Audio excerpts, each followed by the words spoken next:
going on, everybody? Hope you're all having a fantastic day today. Now, ladies and gentlemen, I'm going to be showcasing to you guys probably one of the biggest reasons why Modern Warfare 3 matchmaking is such a, I guess I should say, problem. You know, obviously the skill-based matchmaking is tuned so high, so you're always versing people who are extremely competent. You know, it's always going to be extremely competitive, so on and so forth.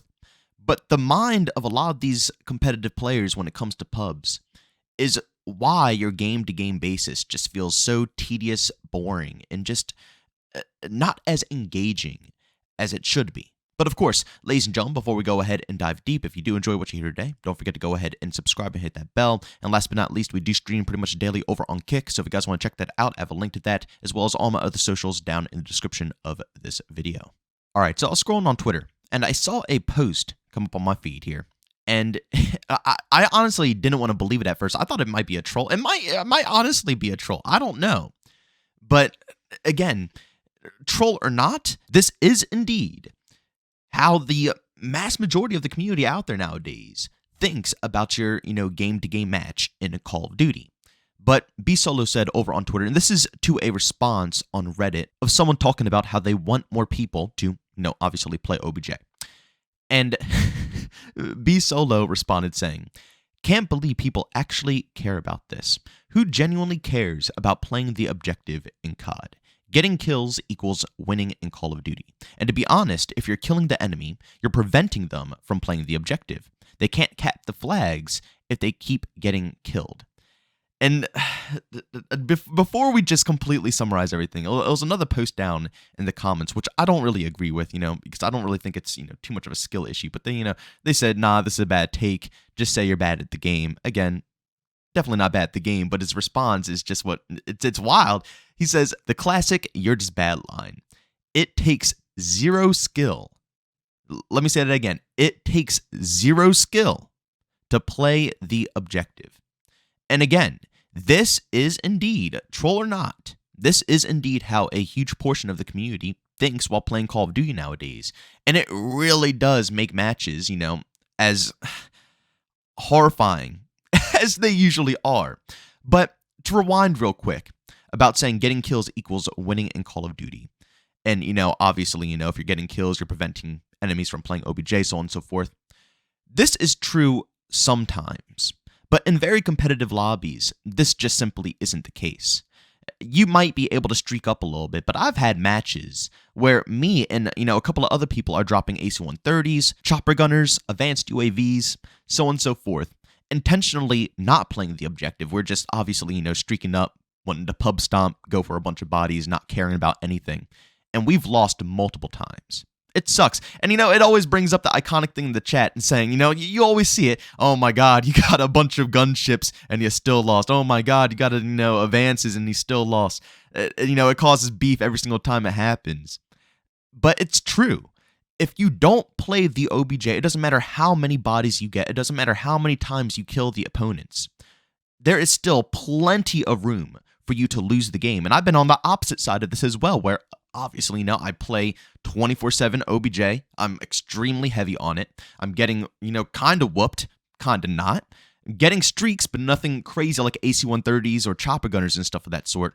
Enemies are raining down on us, 10v10, plenty of kills for them to go around, and they're just eating. But they're not playing OBJ. They're not going for flags. They're not going for the hard point. They're just eating kills. And I can still single-handedly pull the W. I can say confidently that not going for OBJ hurts the overall score of the game. And yeah, you'll get some, fun feeds and stuff like that. But personally, I think the best footage, the best gameplay is when the person you're watching is, working around the objective, either mowing down people around it, hopping on to try to get points, so on and so forth, using their tacticals, lethals to try to, make plays.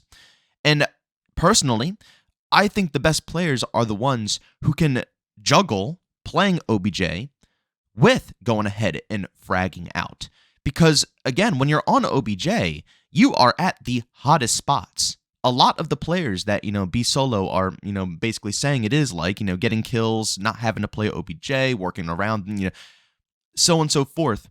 They're getting tons of kills. They're streaking like no tomorrow. But from what I personally observe, again, I haven't seen anything from B Solo, and I haven't seen gameplay. I'm talking about from my personal experience in game, from the players who do play like that, who are streaking out on the enemy team and not caring about OBJ.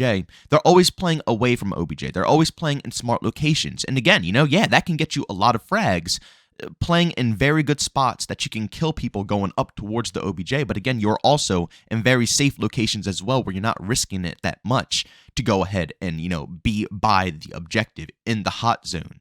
Where everything is heated, tons of lethals, tacticals, everything flying in, enemies constantly swarming through from all different locations, from your flank, left or right up in your face, so on and so forth.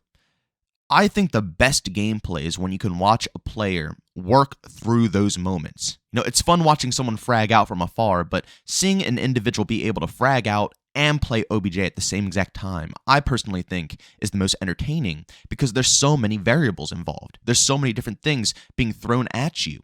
It's kind of like why everybody's leaving these 6v6 arcade experiences for Warzone. Everybody's saying that, 6v6 is boring. It's the same thing over and over and over. There's nothing different, and Warzone provides a bunch of random experiences. And it's true, when you're playing a battle royale, that was always the main selling point of it. A lot of people have turned it into just fragging out and going crazy. But back when it was first being introduced, it was because, the hype came from anything can happen. Every moment is special. Every moment is unique. And, there's so many different things that can just pop up out of nowhere that can make you have to change how you play from, a minute-to-minute basis, even a second-to-second basis. And that's entertaining. But that also happens in 6v6.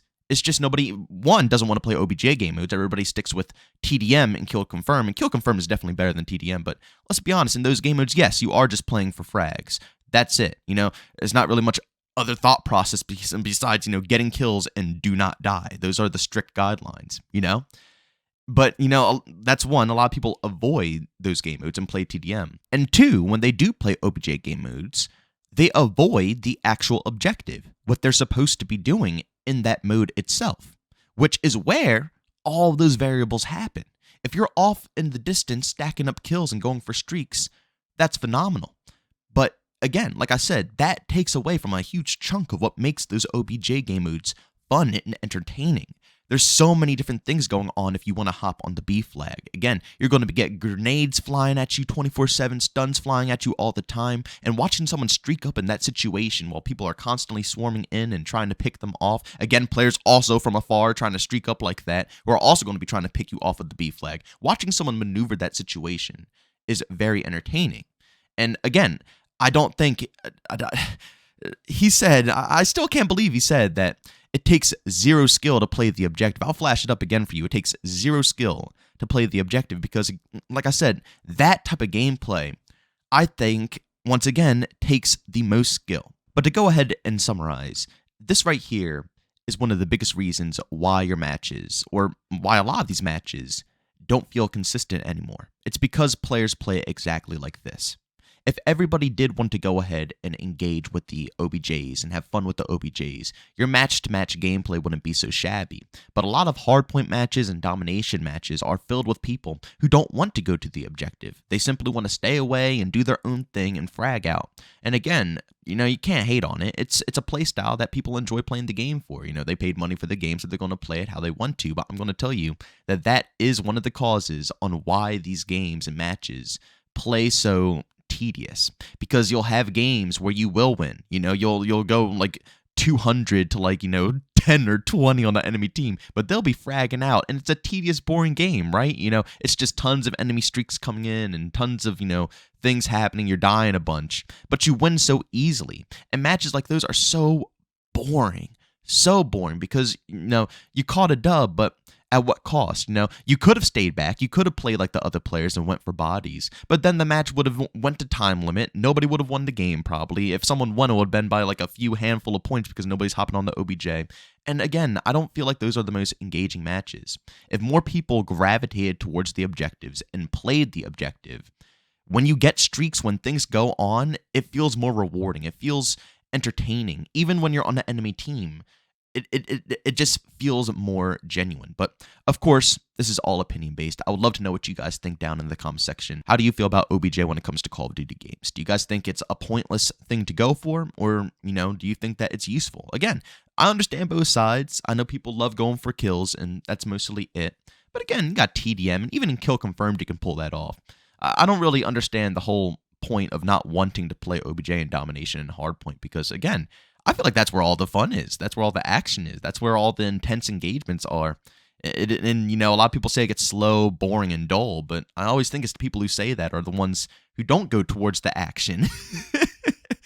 I don't know. Again, leave your comments down below. Let me know what you guys think. But as always, leave a like if you enjoyed today's video. Leave a dislike if you hated it. Don't forget to subscribe, hit that bell if you want to be notified for more stuff just like this. And we do stream daily over on Kick, so if you guys want to check that out, I got a link to that down in the description of this video. But as always, thank you for tuning in, and I'll see you on the next one. Peace out.